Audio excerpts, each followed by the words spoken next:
One of the most critical components that you can install as a telecommunications technician during a project, I bet you probably don't even give it a second thought.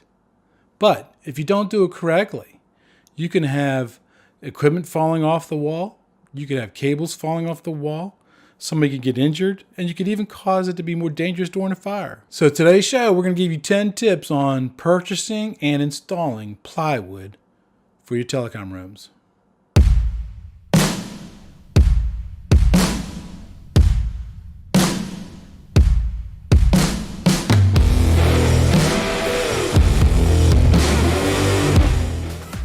Welcome to the show where we tackle the tough questions that are submitted to us by installers, technicians, project managers, estimators, business owners, IT installers. We connect at the human level so we can connect the world. If you're watching this on YouTube, would you mind hitting the subscribe button and the bell button to be notified when new content is being produced? If you're watching this show or listening to this show on podcasts, Apple, Google Play, Amazon, all those podcast platforms that we're available on, would you mind leaving us a 5-star rating? If you can't leave us a 5-star rating, shoot me an email. Let me know what I'm doing that I can do better to get that 5-star rating. Those couple of steps help us beat the algorithm so we can get listed in the content when people look for this kind of stuff, and we can help train more people. We can help this learning platform reach more people and benefit more people. Did you also know that on Thursday nights, we do an after-hours live multi-stream? Yeah, it's published on both LinkedIn Live and YouTube every Thursday night, 6 p.m. Eastern Standard Time. And the format that we've been doing for the last few weeks is Ask Chuck Bowser RCDD, where you submit your questions in advance and then I answer them. We also answer questions live on the stream as well. But I always give preference to the questions that are submitted ahead of time because I get to make cool graphics for them. And I love making graphics. And it helps convey the concept a little bit better as well. But if for some reason you can't attend the after hours on Thursday nights at 6 p.m. Eastern Standard Time, they are recorded and they're placed on YouTube so you can watch them at your leisure. Or if you come across someone whom you think you know will be a benefit to that message, then just send them to the webpage, www.letstalkcabling.com. You have access to all the after hours series, all the articles, and all of the podcasts. There's also ways where you can submit questions. There's also ways you can support the channel as well, either via Patreon, PayPal, Amazon, purchasing tools and stuff off of Amazon, and also corporate membership as well, because it does cost money to run this platform. Now, as the intro said, many times we put up plywood without even giving as much of a second thought. But if it's done wrong, if it's installed incorrectly, at minimum, you could have your boss yelling at you because you didn't do it right. You can have the authority having jurisdiction. Some people call them the electrical inspector getting mad at you. Or, in worst case scenario, you might have some equipment falling off the wall, in which case the customers might be suing you to get that damaged equipment fixed. Or if that equipment fell on somebody while they were in the telecom room and they got injured, you might have to be dealing with that as well. So we're going to go through 10 ways or 10 things you need to consider and do when you put in plywood in that telecom room or the equipment room. The first one is verify the maximum load of the wall. Now, that's going to be easy on a new construction site because all you got to do is go to the general contractor, the GC, the superintendent, and ask them what is the load rating of the wall. And they should be able to tell you that. If they don't, they should be able to find that information pretty quickly, maybe even connect to the architect, and the architect will be able to tell you. If it's in an existing office, well, you're going to have to do some research, right? You're going to have to find out what the maximum load capacity of that wall is. And you're just going to have to get on the old Google machine and look it up and research it. Now, make sure that you want to know how much weight is going to be put on that wall. You want to calculate the plywood, the cable, the equipment, because, again, if you overload it, that's a recipe for a huge catastrophe. And because of liability, if you're doing that method, make sure that you document the process that you went through to be able to tell whether that plywood or that wall had the load capacity to hold all the equipment on there that was supposed to. You might have to calculate the weight of the phone system, the voicemail system, the access control system, the AV system, the cable, the blocks, a rack with plywood and all that fun stuff. Number 2, you make sure that you size the plywood correctly. Now, plywood generally is sold in 4 by 8 feet, right? It's 1.2 meters by 2.4 meters for my cable pulling brothers over there in Europe. Now, you can go to your local big box store, and that's the size that they come in. But if you need a customized size, most of the big box stores will cut it for you. And that's going to help you, because if you don't have a full-size truck, then you can get them cut to fit whatever size vehicle it is you're driving. But if you do them in full size, you're going to be able to cover more wallboard faster. But again, getting it cut is going to help you get it to a job site, because not everybody has a pickup truck with a full-size bed. And now a message from our sponsor. Big or small, local or nationwide, Fortress Telecom is your go-to partner for all your connectivity needs. With our expertise in low-voltage cabling, bidirectional Tier 2 fiber certification, copper certification up to Cat 8, and Wi-Fi site surveys using Ekahau Sidekick, there's no project too challenging for us. Count on Fortress Telecom to deliver top-notch solutions tailored to your business, wherever you are across the nation. Visit fortresstelecom.com or call us today to start your seamless connectivity journey. Fortress Telecom. We are secure IT. Let's get back to the show. So plywood also comes in varied thicknesses. You'll see that when you get to the big box store. They've got 8 or 9 different thicknesses that you can buy them for. The best one for the telecom or the equipment room is going to be a 3/4 inch thick piece of plywood. That's 19 millimeters. Anything thinner than that just will not have enough meat to it for you to attach stuff to, and will not be able to support all the weight of the cable and the equipment that you're going to be putting on that. Anything thicker than 3/4 of an inch is going to be very cost prohibitive. Now, yes, you can use something thicker than a 3/4 inch, but just keep in mind that's going to cost you extra material on the job site. Plywood also comes in different grades, A through D grade, right? Each one of those grades describes how many defects are actually allowed to be on that piece of plywood. Let's start off with talking about some of these grades. And I'm going to start off with the D grade, the one that's the worst one. So the D grade, by the way, to make things even more complicated, a plywood can actually have 2 grades. You can have an A side and a C side, or an A side and a D side. We'll get more into that a little bit later. So let's talk about those different grades that you can get into. Starting from the lowest, the D grade. So a D grade plywood is going to have knots, and it's going to have knot holes. And they're going to be pretty big, because they're allowed to be up to 2.5 inches across the grain, right? And they're also allowed to have splits in the plywood. Now, again, splits is not a good thing when you're trying to put screws or bolts into it to mount equipment off of. So it's allowed to have them as long as they're somewhat minor. Again, not for something you want to be hanging equipment off of. That really makes the D grade unsuitable for really interior use for inside of like a telecom room or equipment room. It's just, there's too many defects to it, and it's going to cause you problems down the road. You don't want to deal with them problems after you've had the customer sign off on the project. So the C grade. The C grade actually allows knots and knot holes. It allows knots up to 1 1/2 inches and knot holes up to 1 inch across the grain. The C side also can have some discoloration to it, and they also might have some synthetic wood in there that they use to make repairs, or it might have some wood in there that they use for repairs as well with glue. So it's not going to be the prettiest thing. All right, so those defects are going to make it okay to hang stuff off of, but you really want to have a better grade facing outward, so that way where the customer sees it. So C is a good choice, but I would try to get something with a higher grade on the other side of that plywood. Now grade B. Grade B is going to be a solid surface, and even though it may have some repairs done on it due to them, like the cutting sled or maybe the router at the factory, it's been fixed, and they glue it and they sand it down. That way you have some stuff. It may also even have some tight knots going across that grain. Again, knots are not fun to try to put screws into. Now, as long as they don't exceed 1 inch and they have some minor splits, you can still use that B piece of plywood. Grade A. Grade A is the best.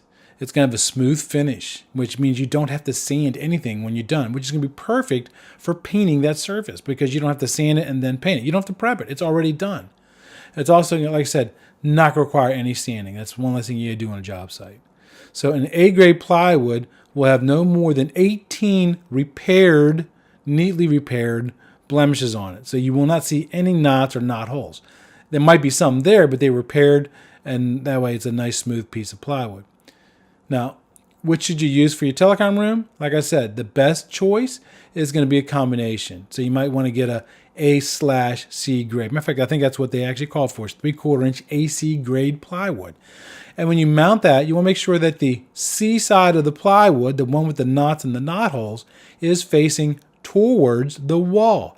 The A side, the side that's that's been sanded and it's perfect, you want that facing outward. That's what you want to hang your equipment off of, your cabling off of. Also, make sure that you choose a piece of plywood that has no voids in it whatsoever. So what that means is when you're selecting the plywood, also look at the edges of the plywood because they're just laminates. They're just pieces of wood glued together, right? You want to make sure that they're not starting to delaminate because that reduces the amount of weight that it can actually handle. So you look around all four sides, the thin side, that 3/4 inch side, going all the way around that plywood. Another thing that you want to avoid is you want to make sure that you stay away from marine grade plywood. Now, I say that because I actually had a technician once try to put in marine grade plywood. Number one, it's extremely expensive plywood. Number two, it might have some chemicals inside it that make it resistive to water, which could cause you problems inside of a customer's building if there's people that might have allergy issues. Or you might have an authority having jurisdiction not allow you to use marine grade plywood in that kind of environment. So it's just best to stay away from that. Number four, make sure that you might have to buy either fire-rated plywood, fire-rated paint, or fire-rated plywood with fire-rated paint. Just kind of depends on your authority having jurisdiction. They'll tell you that ahead of time, especially if you ask them. Now, if you buy fire-retardant plywood, there are some things that are pretty critical to the installation. Number one, when you mount that to the wall, make sure that that stamp that says it's a fire-retardant plywood is facing outward. Okay, make sure it's facing outward. That way, when the inspector comes out to look at your job, and they know that in their jurisdiction they require fire-retardant plywood, they see the stamp, and they know that you did indeed use the correct plywood. So also make sure that you mount any equipment over that stamp.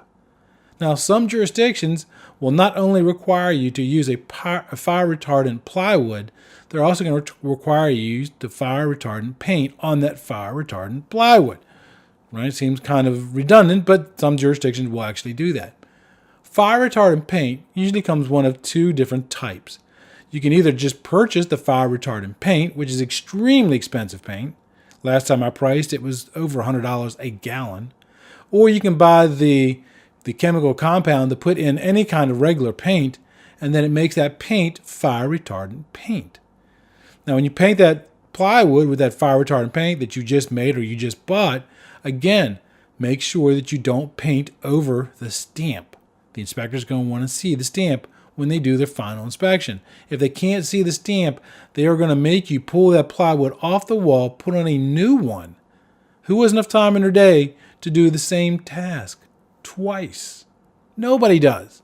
Nobody does. The inspector's going to want to see that stamp. So do everything you can to ensure that they're going to be able to see the stamp when you get done. Number 5, the mounting height of the plywood. Now, let's say, for example, that you have a 4x8 piece of plywood that I talked about earlier, and it's going to be used as a backboard to mount cable and ladder rack and equipment off of. You want to make sure when you mount that plywood that you mount the bottom of the plywood to 8 inches above the finished floor. 8 inches above the finished floor at minimum. What that's going to do for my European buddies, that's 200 millimeters. What that's going to do is if you're using a 4x8 piece of plywood, that means that the top of the plywood will be about 8.5 feet.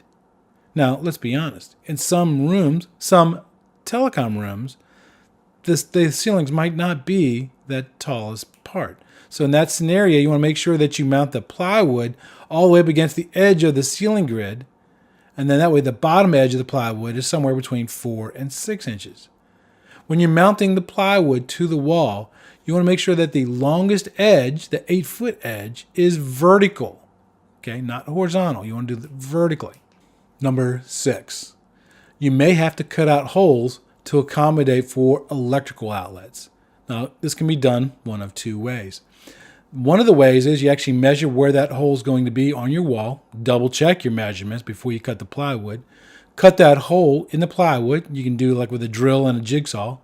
Mount that plywood to the wall. And then you're going to need longer screws for the electrical receptacle to bring that receptacle out of the box so it's flush with the plywood. That way when you put the faceplate on, it's flush. That's probably the best and the neatest way to do this. I've also seen technicians just cut a hole in the plywood that's larger than the faceplate, and then that way when they put it up against the wall, you can easily plug things in and out. And if an electrician needs to get to that receptacle to work on it, the hole's big enough where you can get the faceplate off and get inside of it. So if you're not an electrician, you may want to opt for the second method. Right? Or you might be working in an area of the country where the union makes it necessary that you have to use an electrician to do that. Again, I wouldn't do electrical work unless you are a journeyman electrician. Okay? If you haven't been trained on how to do that work safely, stay away from doing that work because you could cause some pretty bad things to happen. Number 7, some of the closets that you're going to be mounting plywood in, they may require you to put plywood on 1, maybe 2, maybe 3, or maybe even all of the walls of the telecom or equipment room. If you're installing the plywood on more than one wall, the first plywood that you're going to hang, you want to butt it into the corner of the wall of the room because that wall is supposed to be plumb. That way if you put that plywood into that corner, your plywood should also be plumb. And then when you mount your next piece of plywood next to that, you want to butt it up against that piece of plywood to make sure that there is no separation between those 2 pieces of plywood. Now when you mount the other plywood on the adjacent wall, same thing. You butt it all the way up into the corner. Again, ensuring that there are no gaps. Right? Because when you have gaps, then you have problems because it always seems that's right where you got to put a screw in to hang a piece of equipment. You don't want any gaps whatsoever. Number 8, when you're mounting the plywood to the wall, you have a couple options for how to mount that plywood to the wall. The simplest method is going to be to use galvanized screws. Now, if you're using galvanized screws, and you have to use galvanized because they don't rust. Now, when you're using galvanized screws, you want to make sure that these screws are a minimum of 1/2 inch longer than the width of both the plywood and the gypsum board or the drywall. So like I said earlier, the plywood was 3/4 inches. Let's say the drywall is 1/2 inch. So if you take 3/4 inch plus 1/2 inch, that means the thickness of the wall is 1 1/4 inches.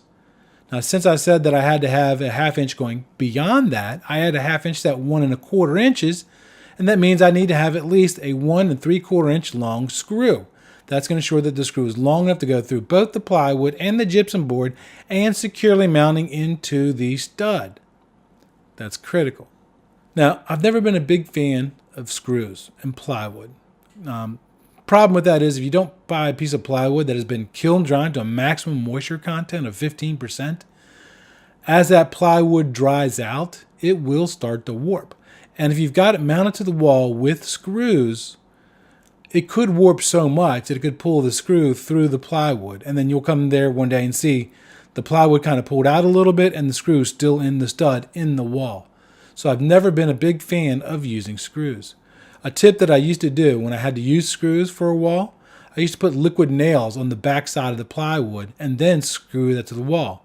After a couple, 3-4 days, that liquid nails would cure and that piece of plywood was permanently attached to the wall. The wall would literally fall off the studs before the plywood would come off the gypsum board. It was not going anywhere. It's like an extra level of safety to ensure that whatever equipment getting hung on that wall won't fall off. And that's, again, you don't want that kind of stuff happening. If you can't guarantee that the thing is, you can't guarantee that your screws will hit studs. So a more secure way of mounting a piece of plywood to a drywall is toggle bolts with fender washers. Toggle bolts with fender washers. Now make sure that the toggle bolt that's at least a minimum of 1/2 inch thick bolt and that it's long enough to go through that 3/4 inch plywood, that whatever thickness of the gypsum board is, and enough past that so that the butterfly bolt has enough room to open up, so that way when you pull it back, it bites onto the piece of gypsum board. Now, one problem you're going to run into is if you have a wall that's insulated, that butterfly bolt sometimes will not want to open up. So keep that in mind if you're working on insulated walls. Now, here's a tip for when you're doing this, when you're doing toggle bolts. So once you get it in, you know that that bolt is opened up. You just kind of pull back on the screw till it stops. Take your power drill and then put it on the screw head and then screw it down while you're keeping a little bit of pressure. And that'll keep that butterfly bolt against the wall, and that helps snug it up a lot faster and a lot easier. Hey everyone, we're taking a quick break to talk about an essential resource for anyone interested in the vast world of physical security. Whether you're a seasoned professional or just starting out, you'll want to tune into Security Today. Hosted by Bear, this podcast dives deep into everything security related, from insightful articles and thought-provoking philosophies to the latest trending topics in the industry. Every episode of Security Today is packed with information that's crucial for staying informed and ahead in the field. Join Bear as he explores complex topics with ease, making even the most intricate security concepts accessible to everyone. Follow the journey on Instagram and Twitter at UncleBear_ and at Security Today Podcast. Now let's dive back into our episode. Now, when you're mounting plywood, whether you're using the toggle bolt or the screw method, it's going to go a lot better if you have someone to help you. Now, if you're using the toggle bolt method, what you're going to be doing is you can put the plywood up on the wall. You're going to hold it there. You're going to drill holes into plywood first where you want to have the toggle bolts. Then hold that plywood to the wall. And then with a pencil or a pen, you're going to put it through the hole and you're going to put marks on the wall. Take that plywood down. Drill through the drywall. Now use a wood bit or a small hole saw, right? Because you don't want to blow out the gypsum board. And then put the bolts through the plywood, put the butterfly bolts on. Then both of you lift that plywood up, and then while one steadies the plywood, the other one's going to squeeze the butterfly bolts and put them through the holes that you previously made. And then once you get it in, then you start screwing it down, right? Now, when you put it through the toggle bolt, you'll make sure to put the toggle bolts through the boards. You want to make sure that they are at least 24 inches. On the short end, you're going to have 3 bolts. On the long end, you're going to have 4 bolts. You also want to make sure that the bolts are a minimum of 2 inches away from the edge of that plywood. Right? You don't want it too close to the edge. And if you're using the fender washers, like I told you, that's going to give you more surface area for the fender washer to bite onto, and gives you more gripping power. So that's more weight that it can actually hold. Now, a lot of technicians, when they put in toggle bolts, they like to countersink them. And when you countersink them, you got to be really careful because that could weaken the structural strength of the plywood. So you got to be really careful with doing the countersink. I've never been a big fan of countersinking. When you're putting in the toggle bolts, also make sure that you know where the studs are, right? Use a stud finder, or you can sound the wall to find that stud. Right? Because if you try to put a toggle bolt through a wall where a stud is, there's not enough room for the butterfly bolt to open up. So you don't want to be right on top of one. You don't even want to be next to it. You want to be off a good couple inches off of that stud. Number 10, make sure that the plywood is level. Now don't use a torpedo level, right? Use a level that's a minimum of 12 inches, or better yet, a 24-inch level. The longer the level, the more accurate it will be.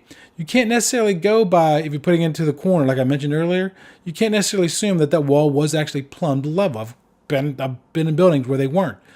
And because it's going to really be apparent if that plywood's not level as you're going down the wall with sheets of plywood. So make sure that it is level. It's better to do this earlier and check everything than later on and then have to refix it, especially if you use toggle bolts. Number 11. So like I said, some technicians like to countersink. That's not a good idea because, again, it weakens the structural strength of the plywood. Number 12.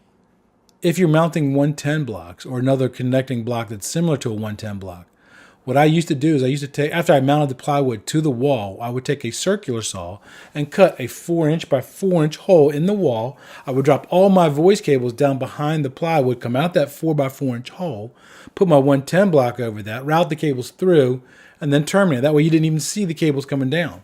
That saved dressing time in a project. Now, a lot of technicians love to dress cables because it looks pretty, and I was one of those. But sometimes if I was running behind hours on a project, that was one of the things I used to do.